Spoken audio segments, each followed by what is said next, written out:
اعوذ باللہ من الشیطان الرجیم بسم اللہ الرحمن الرحیم۔ السلام علیکم ناظرین، الپرسلان بولم نمبر 22 ایپیسوڈ نمبر 65 کا آغاز کچھ اس طرح ہوتا ہے۔ مروہ قبیلے کے سرداری خیمے کا منظر دکھایا جاتا ہے جہاں سلچان خاتون کہتی ہیں کہ نوروز کا دن شکر کا دن ہے، اللہ کی ذات جو تاریکی کو روشنی میں اور سردیوں کو بہاروں میں لے کر جاتا ہے، وہ ذات ہم تمام تر لوگوں کے ساتھ رحمت اور عافیت کا معاملہ کرے، آمین۔ ہمارے جہاد کے جذبے کو مبارک کرے، ہمارے لیے آسانیاں پیدا کرے اور ہمیں اچھے دن دکھائے۔ وہاں موجود تمام تر لوگ آمین کہتے ہیں۔ پھر وہ کہتی ہیں کہ ہماری بیٹی شاہوار خاتون کی غیر موجودگی کی وجہ سے ہماری اس عید کا کچھ حصہ تاریکی سے بھر گیا ہے، ہمیں اس کی کمی بہت محسوس ہوگی۔ اس غم اور مایوسی کو ساتھ لیے ہوئے ہمیں کچھ تو اچھا قدم بھی اٹھانا ہوگا جس سے ہمارے دلوں کو تسکین ملے۔ تو میرا یہ خیال ہے کہ الپرسلان اور اقصیٰ خاتون کی منگنی کروا دی جائے، یہ ہمارے لیے ایک اور عید کا سما باندھ دے گی انشاءاللہ۔ دوسری طرف واسپورا کان کا منظر دکھایا جاتا ہے جہاں ایوادوکیا کیکا منوس سے بات کر رہی ہوتی ہے۔ وہ کہتی ہے کہ شادی کا جو معاملہ ہے وہ مجھ سے منسلک ہے، لہٰذا میں شادی کرنا چاہتی ہوں یا نہیں اس کے پوچھے بغیر آپ میرے بارے میں کیسے فیصلہ کر سکتے ہیں؟ کیکا منوس کہتا ہے کہ میری پیاری بھتیجی، تم سب کو دھوکہ دے سکتی ہو لیکن یہ کبھی مت سوچنا کہ تم مجھے دھوکہ دے سکتی ہو۔ تمہارا کیا خیال ہے ایوادوکیا؟ کیا میں نہیں جانتا کہ تم بھی دیوجن کو پسند کرتی ہو؟ ایوادوکیا کہتی ہے کہ بات میرے پسند کرنے یا نہ کرنے کی نہیں ہے، مجھے یہ سمجھ نہیں آ رہی کہ آپ کو اس بات کا خیال کیوں نہیں آ رہا۔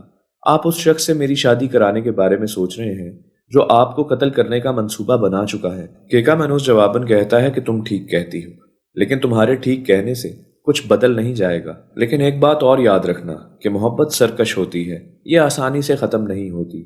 اگر دیوجن نے یہ سب کچھ کر بھی لیا ہے تو میں تم سے ایک سوال کرتا ہوں، کیا تم اپنے دل سے دیوجن کو نکال سکتی ہو؟ پھر وہ ساتھ یہ بھی کہتا ہے کہ تمہارے انکار کر لینے سے میں مان نہیں لوں گا۔ کیوں؟ کیونکہ تمہارے دل کی آواز میرے دل تک پہنچ رہی ہے۔ اب اصل بات کی طرف آتے ہیں۔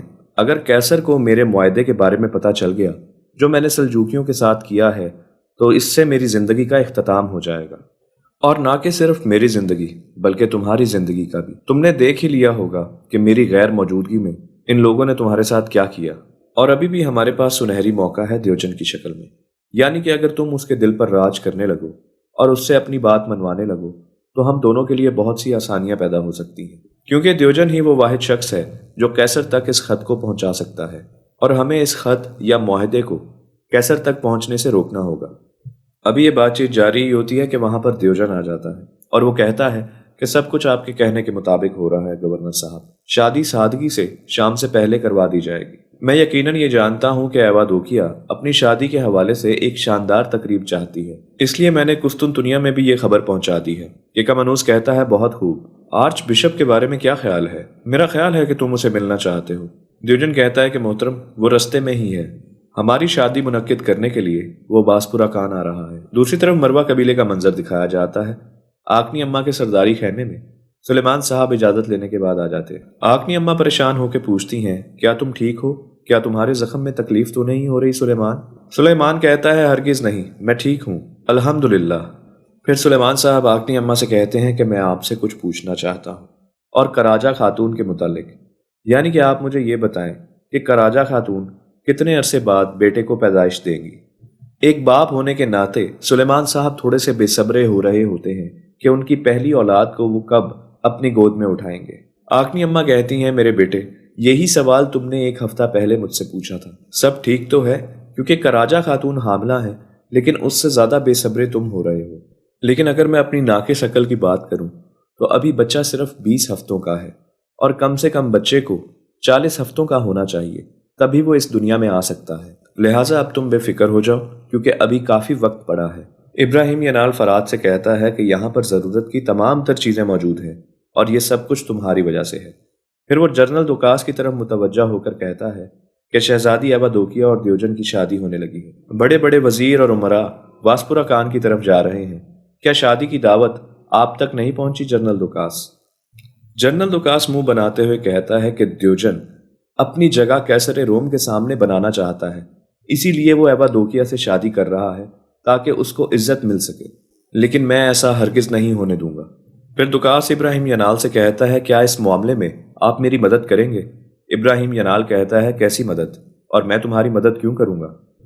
جنرل دکاس چلاکی سے کہتا ہے کہ اگر آپ میری مدد کریں گے تو اس سے آپ کی بھی مدد ہوگی۔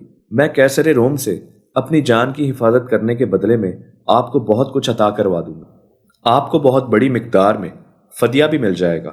ابراہیم ینال جو کہ جنرل دکاس کی بات کو سننے کے بعد دلچسپی سے کہتے ہیں کہ میں تمہاری مدد کیسے کر سکتا ہوں؟ جنرل دکاس کہتا ہے کہ اس شادی کو رکوا کر۔ پھر جنرل دکاس فرزاد کی طرف دیکھتے ہوئے کہتا ہے کہ تم ایسا کر سکتے ہو۔ ایوادوکیا آج بشپ سے بہت پیار کرتی ہے اور ایوادوکیا کی شادی کروانے کے لیے وہی آئے گا۔ دوسری طرف مروا قبیلے کا منظر دکھایا جاتا ہے جہاں چاگری صاحب گھوڑے پر موجود ہوتے ہیں اور تقریر کر رہے ہوتے ہیں۔ وہ کہتے ہیں کہ اس وقت ہم ان گھوڑوں پر اس لیے موجود ہیں تاکہ ہم دلوں کو جیت سکیں۔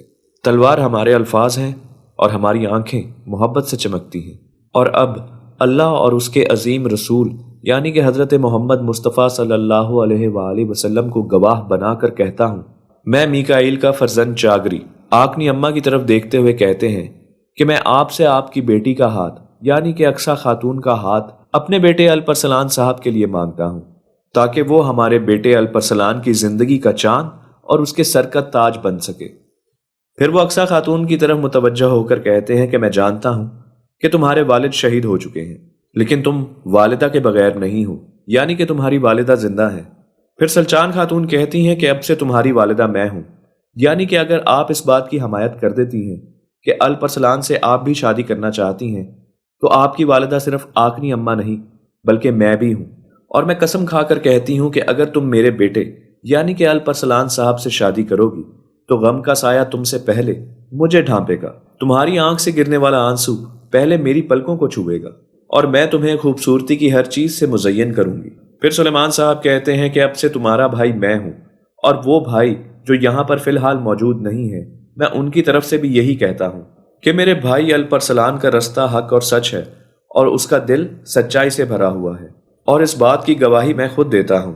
الپرسلان صاحب سے محبت کرنے والوں کی خدمت کرنا اور ان کا خیال کرنا اور اس بات پر بخوب عمل کرو گی تو ہمارے لیے اعزاز کی بات ہے۔ پھر گوہر خاتون کہتی ہیں کہ تمہاری بہن میں ہوں، اور اگر تم اس بات پر یقین کر لو جیسا کہ میری والدہ نے کہا ہے تو اپنے بھائیوں کی غیر موجودگی میں تمہارے ہر راستے پر تمہاری ساتھی رہوں گی اور ہمیشہ تمہاری رازدار رہوں گی۔ پھر چاگری صاحب کہتے ہیں کہ آپ نے سن لیا کہ ہم لوگوں نے کیا کہا، اب ہمیں یہ بتائیے کہ ہمارے اس سفر میں ہمیں فتح حاصل ہوئی ہے یا نہیں، یعنی کہ آپ کا ہماری اس پیشکش پہ کیا جواب ہے۔ پھر اقصیٰ خاتون ایک گلابی رومال نکالتی ہیں اور اس کو زمین پر گرا دیتی ہیں۔ وہاں موجود تمام تر لوگ ایک دوسرے کو دیکھ کر مسکرانے لگتے ہیں۔ پھر حسن تابے کہتے ہیں کہ جب گلابی رومال زمین پر گرتا ہے تو یہ بات تمام تر لوگوں کی زبان سے نکلتی ہے۔ پھر وہ کہتے ہیں کہ میں اقصیٰ خاتون کا والد ہوں، اور آکنی اماں کی طرف اشارہ کرتے ہوئے کہتے ہیں کہ یہ اقصیٰ خاتون کی والدہ ہے، اور اگر میری بیٹی اقصیٰ خاتون کو یہ رشتہ منظور ہے تو میں اس سے ہرگز منع نہیں کروں گا۔ اگر میری بیٹی نے اپنے دل کے دروازے الپرسلان صاحب کے لیے کھول دیے ہیں تو میں آپ لوگوں کو اس بات کی مبارکباد دینا چاہتا ہوں کہ ہم لوگ رشتے کے حوالے سے مطمئن ہیں۔ آپ کو اس سفر کی فتح مبارک ہو اور آپ لوگوں کا نام بلند ہو۔ پھر وہ سب لوگ گھوڑے سے اتر کر قریب آ جاتے ہیں۔ الپرسلان صاحب اقصیٰ خاتون کے پاس آ کر ان کو ایک ہار تحفے میں دیتے ہوئے کہتے ہیں کہ آپ ایک ہار کے نہیں بلکہ ہزاروں ہار کے قابل ہیں۔ پھر حسن تابے کہتے ہیں کہ اپنی بیٹی کی آنکھوں میں آنسو اور کوئی غم نہیں دیکھنا چاہتا، اور میں یہ بھی چاہتا ہوں کہ میری بیٹی آپ کے ہر زخم کا مرہم بنے۔ پھر حسن تابے کہتے ہیں کہ میں یہ بھی چاہتا ہوں کہ اللہ پاک آپ کو نرینہ اولاد عطا فرمائے، یعنی کہ نیک اور صالح اولاد جو کہ پہاڑوں کی طرح مضبوط ہوں اور آپ جب چاہیں ان سے ٹیک لگا سکیں، یعنی کہ وہ آپ لوگوں کے لیے راحت کا باعث ہوں، اور وہ ایسا باغ بنے جہاں آپ لوگ خوشی سے سیر و تفریح کر سکیں۔ میں آپ لوگوں کے لیے دعا کرتا ہوں کہ اللہ پاک آپ کو کبھی جدا نہ کرے۔ اور پھر حسن تابے ایک خوبصورت دعا دیتے ہوئے کہتے ہیں کہ آپ دونوں کے درمیان ایسا ہی تعلق ہو جیسے حضرت محمد مصطفیٰ صلی اللہ علیہ وآلہ وسلم کا حضرت خدیجہ کے ساتھ تھا، اور ٹھیک ویسا ہی جیسا حضرت علی رضی اللہ تعالی عنہم کا حضرت فاطمۃ الزہرا علیہ السلام کے ساتھ، یعنی کہ وفاداری، ایمانداری اور محبت کا۔ اور پھر حسن تابے یہ بھی دعا دیتے ہیں کہ اللہ پاک آپ کو بیٹے اور بیٹیاں عطا فرمائے جو کہ نیک اور صالح ہوں۔ وہاں پر موجود تمام تر لوگ آمین کہتے ہیں۔ دوسری طرف عیسائیوں کا قافلہ واسپورا کان کی طرف جا رہا ہوتا ہے جس میں آرچر بشپ بھی موجود ہوتا ہے۔